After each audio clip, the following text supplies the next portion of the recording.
हाय अलमिस, आपका स्वागत है मेरे यूट्यूब चैनल बीटीएस कुरठान में triple one in Bhojpuri song. तो आज मैं आपको toxic boys and innocent girls का पार्ट 7 बताऊंगी। चलिए स्टोरी स्टार्ट करते हैं। पिछले पार्ट में देखा था कि एक लड़की जो कि बहुत ज़्यादा ही अच्छे से गुंडों को मार रही होती है। वो बहुत ज़्यादा ही क्यूट और स्वीट होती है। उस लड़की को उसने भगा दिया होता है जो कि गुंडों से परेशान थे। गुंडों ने तो सोचा था कि आज अप्सरा ही ज़मीन पर आ गई है, लेकिन जब उन लोगों को उसकी मार पड़ने लगती है तो बेचारे हाथ जोड़ के माफ़ी मांगते हैं। कहते हैं कि सारी लड़कियां हमारी बहन हैं सिवाय हमारी पत्नियों को छोड़कर। तो फिर वो लड़की कहती है कि हाँ, और ऐसे ही होना चाहिए। अगर तुम लोगों ने किसी और को परेशान किया तो अगली बार मैं तुम लोगों को ज़िंदा भी नहीं छोड़ूंगी। समझ में आई? यहाँ पर एक आदमी जो कि कार से उसकी सारी हरकतें नोटिस कर रहा होता है। तभी वहाँ से वो गुंडे भाग जाते हैं, क्योंकि उन्हें डर होता है कि कहीं अगर ये झांसी की रानी गुस्सा हो गई तो फिर कहीं लेने के देने ना पड़ जाए। और वो तुरंत ही वहाँ से भाग जाते हैं। 5-6 गुंडे होते हैं। अब वो लड़की पलटती है और अपने हेलमेट को उतारती है। तो यहाँ पर हम लोग देखते हैं कि ये लीसा होती है। लीसा जो कि बहुत ज़्यादा स्वीट और क्यूट लग रही होती है। उसे देखकर उस इंसान के तो धड़कनें ही रुक जाती हैं और वो उसको झांसी की रानी नाम दे देता है। लीसा जो कि उसको देखती नहीं है कि कोई है जो उसको देख रहा है, क्योंकि ट्रैफिक होता है। और वो बड़े आराम से अपनी बाइक से कॉलेज आ जाती है, जहाँ पर हमारी क्यूट सी जेके होती है। यहाँ पर हम देखते हैं कि एक लड़की जो कि बहुत ज़्यादा ही खूबसूरत सी, उसे देखकर लग रहा था कि वो डांस प्रैक्टिस करने वाली है। और यहाँ पर कुछ बच्चे होते हैं जो कि सीख रहे होते हैं कि आखिर डांस कैसे होता है। ये लोग कथक की क्लास ले रहे थे कॉलेज में ही। इन लोगों को बहुत अच्छे से ट्रेनिंग दी जा रही थी कथक की। और ये लोग इतने ज़्यादा मैच्योर हो चुके थे कि उन लोगों को कोई देख ले तो मोहित ही हो जाए। और शेके शुकी इन लोगों से सबसे अच्छा डांस करती है। इस वजह से वो सबसे आगे होकर प्रैक्टिस कर रही थी। और इन लोगों की डांस प्रैक्टिस शुरू हो जाती है तो सभी जेके को देखने लगते हैं, क्योंकि जेके उस डांस को बखूबी निभा रही थी। ऐसे ही इन लोगों का डांस ख़त्म होता है तो वहाँ पर हमारी शिमिन और जिन आ जाती हैं। और यहाँ पर जिन और जिमिन बहुत ज़्यादा ही प्यार से जेके से कहती है, खर्च लो वरना तुम लोगों की खैर नहीं। अब उन लोगों की तो हालत ख़राब हो जाती है और बहुत ज़्यादा डर जाती है कि दादी उन लोगों को ज़रूर डांटेगी। और यहाँ पर दादी जो कि उन लोगों का बेसब्री से इंतज़ार कर रही होती है और कह रही होती है कि आने दो इन लोगों को, आज तो मैं इन लोगों को ज़िंदा नहीं छोड़ूंगी, मारूंगी तो ज़रूर। यही सब सोचकर वो बहुत ज़्यादा गुस्से में बैठी होती हैं। जेके यहाँ पर बहुत ज़्यादा ही क्यूट फेस बनाकर कहती है, प्लीज़ दीदी मुझे बचा लो। तो जिन कहती है कि घर चल पहले, फिर देखा जाएगा तो कैसे बचेगी। और हाँ, तुम लोगों की एक बात और बतानी है कि ती और बाकी सब भी आ रहे हैं। तो फिर ये सुनकर के तो जो के होश ही उड़ जाते हैं, क्योंकि ती शुकी शेकी को बिल्कुल भी अकेला नहीं छोड़ता है। उसकी सारी बदमाशियों की पनिशमेंट उसे देता है। और ऐसे ही कॉलेज ख़त्म होने के बाद जब शेके ने एक बार उसकी बात नहीं मानी थी और ऐसे ही वो लड़कों से बात कर रही थी, तभी भी जेके को बहुत ज़्यादा तगड़ी वाली पनिशमेंट मिली थी। क्योंकि शेके हमेशा सोचती थी कि अगर वो ते के पास नहीं है तो उसे कुछ नहीं पता चलेगा, बट ते ने तो जेके के पीछे जासूस लगा रखे हैं। वो उसकी सेफ्टी के लिए हैं, पर उसके जासूस उसकी सारी करतूतें भी उसे बताते हैं, जिससे जेके को तो बिल्कुल भी पता ही नहीं होता है। लेकिन ते कभी कभी उसकी करतूतों पर स्माइल करता है तो कभी कभी उसे गुस्सा आ जाता है। और इन लोगों को पनिशमेंट भी मिलती है, पर इन लोगों को नहीं पता होता किस लिए मिली है।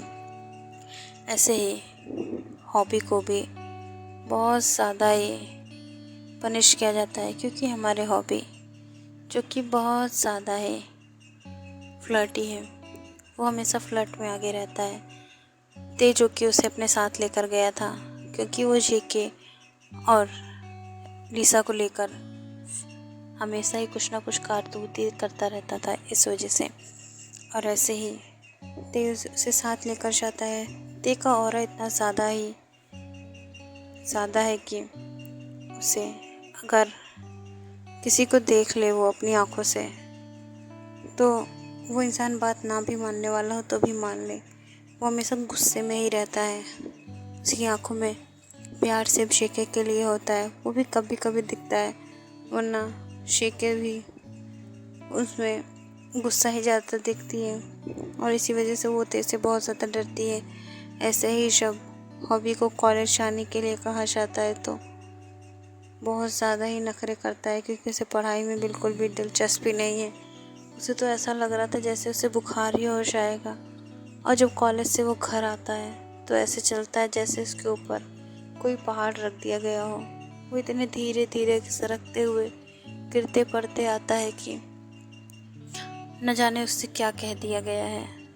और यहाँ पर बाकी सब जो लड़कियाँ होती हैं और बाकी सब होते हैं, उसकी ये हालत देखकर बहुत ज़्यादा स्माइल करते हैं, बहुत ज़्यादा हंसते हैं। तो फिर हॉबी कहता है कि हाँ, उड़ा लो मज़ा, जितना उड़ाना है मेरा मजाक उड़ा लो। आखिर मुझसे पढ़ाई नहीं होती है तो मैं क्या करूँ। जब ते ने उससे अपने साथ ऑस्ट्रेलिया ले जाने का कहा तो हॉबी की तो सांसें अटक जाती हैं कि ऑस्ट्रेलिया, और वो भी बिजनेस के सिलसिले में। ओह माय गॉड, मैं कैसे जाऊँगा, मुझसे नहीं हो पाएगा, इससे अच्छा तो मैं पढ़ाई कर लूँ। ते बस एक बार उसे घूरता है तो हॉबी कहता है कि अरे भाई क्यों नहीं, अरे ये तो मेरे बाएं हाथ का खेल है, मैं ज़रूर करूँगा। और आप तो जानते हो मैं कितना ज़्यादा ही कामकाजी इंसान हूँ। ते उसे घूर ही रहा होता है, तभी हॉबी चुप हो जाता है। यहाँ पर युंगी और आर्यन जो कि स्माइल कर रहे होते हैं, मुंह दबाकर हंस रहे होते हैं। और हॉबी को ये सब पता चल जाता है।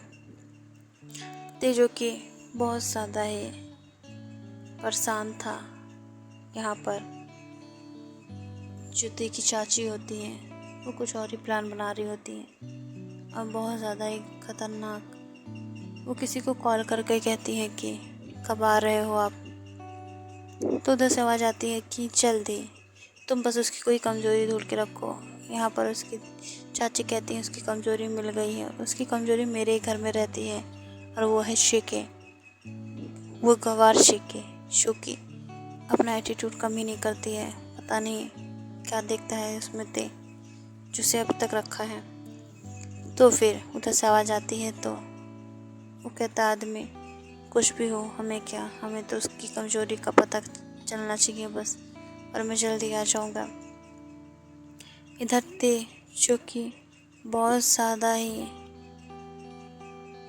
काम में बिज़ी होता है, और वो अपने काम को फिनिश कर कर अपनी फ़्लाइट में अपने सामान को रखवाता है।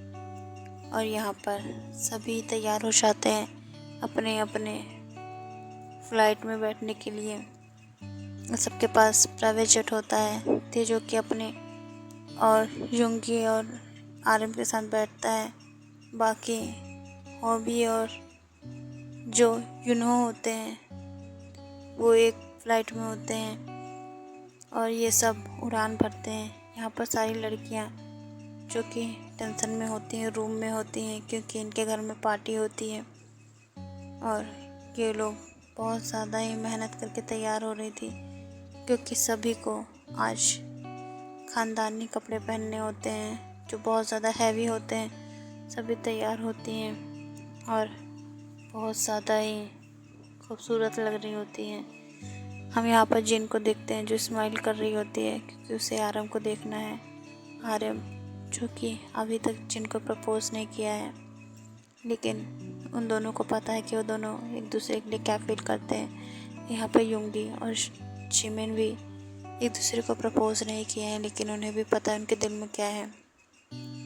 यहाँ पर दोनों ही गुस्सा होती हैं और यहाँ पर हमारी जेके जो कि बहुत ज़्यादा ही बुरी तरीके से तैयार होने की कोशिश कर रही होती है, तभी वहाँ पर हमारी शिविका आ जाती है।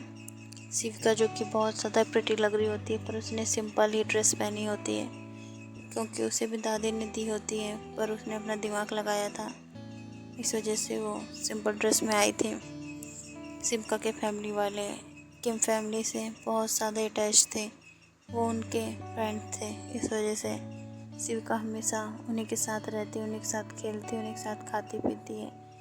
और हॉबी जो कि अब एक फ्लर्टी बॉय बन चुका था, जो हर आती जाती लड़कियों के साथ फ्लर्ट करने लगता था अगर वो खूबसूरत हो तो, जो कि ते को बहुत बखूबी पता है। लेकिन ते इस समय उसे कुछ नहीं कहता है, क्योंकि कहीं ना कहीं उसको अपने भाई पे भरोसा है। जिस दिन उसने भरोसा तोड़ा वो दिन ते क्या करेगा वो ते ही जाने। शेखी यहाँ पर डरी समी होती है, अपने सारे कांड गिन रही होती है कि अगर ते को पता चल गया होगा तो। तभी शिविका कहती है कि नहीं, भाई को नहीं पता चलेगा। भाई तो दूर थे ना। जेके थोड़ी तसल्ली लेती है कि हाँ वो तो यहाँ थे ही नहीं। यही सब सोचकर वो रिलैक्स फील करती है। अब खुद तैयार होने लगती है। यहाँ पर सारी लड़कियाँ तैयार हो जाती हैं और सबका मुंह फूला होता है कि यार इतने हैवी हैवी ड्रेसेस पहना दी है।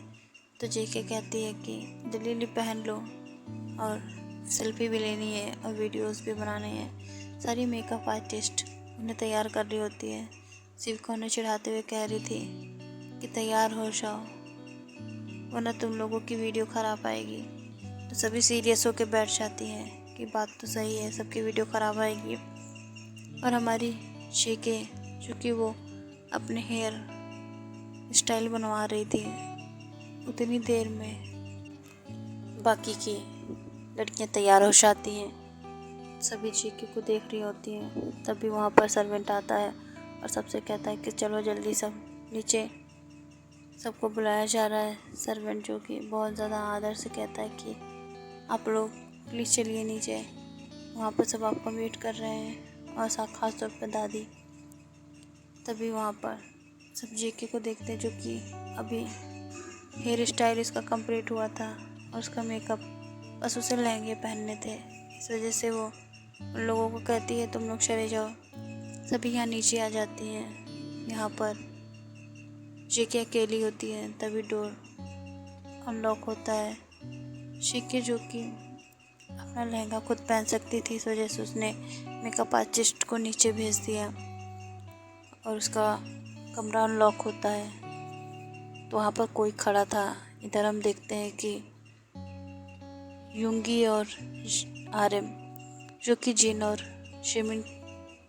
जिमिन को देख रहे होते हैं। जिमिन और जिन उन दोनों को फुल इग्नोर कर रही होती है। दोनों से बिल्कुल सहन नहीं होता है और वो बिल्कुल ही चुपचाप बैठे होते हैं। और उन दोनों को देखकर साफ लग रहा था कि उन लोगों ने क्या किया है। उन लोगों को पता है कि उन लोगों की गलती क्या है। अब वो लोग बिल्कुल भी बैठे नहीं रह सकते थे। योंगी जिमिन के पास जाता है, कहता है कि क्या तुम गुस्सा क्यों हो, और मुझे तुमसे कुछ बात करनी है, चलो कि थोड़ा मेरे साथ। तो फिर जिन कहती है कि क्यों वो नहीं जाएगी, उसे मेरे साथ रहने दो। तब वहाँ पर आर्यन आ जाता है। आर्यन कहता है कि अच्छा तुम मेरे साथ चलो, मुझे तुमसे कुछ काम है। तो फिर योंगी कहता है कि तुम आर्यन भाई के साथ जाओ और मैं शिमिन के साथ जाता हूँ, मुझे उससे कुछ काम है। यहाँ पर दोनों ही अपने अपने वाली को लेकर चले जाते हैं। ओके आर्मी जिस बार को मैं एंड करती हूँ, इस पार्ट में जानेंगे कि आखिर जेके के कमरे में कौन गया था और क्या जेके तैयार हो पाई थी सही से। अगर ते को पता चला कि जेके के रूम में कोई गया था तो फिर जेके का क्या होगा, ये सब हम नेक्स्ट पार्ट में जानेंगे। तो उसके लिए आप लोग इंतज़ार कीजिए। और आर्मीज, अगर आप लोगों को स्टोरी नहीं पसंद आ रही है तो प्लीज़ इस स्टोरी को वॉच कर लीजिए और नेक्स्ट स्टोरी के लिए रेडी रहिएगा, क्योंकि अगली घोस्ट स्टोरी ही होगी और आप लोगों को वो स्टोरी अच्छी लगेगी। तब तक के लिए आप लोग बाकी जो घोस्ट स्टोरीज है उसे एंजॉय कीजिए। मेरे चैनल पे हैं 2-3 स्टोरी। और बाय यार, मैं सरांगे।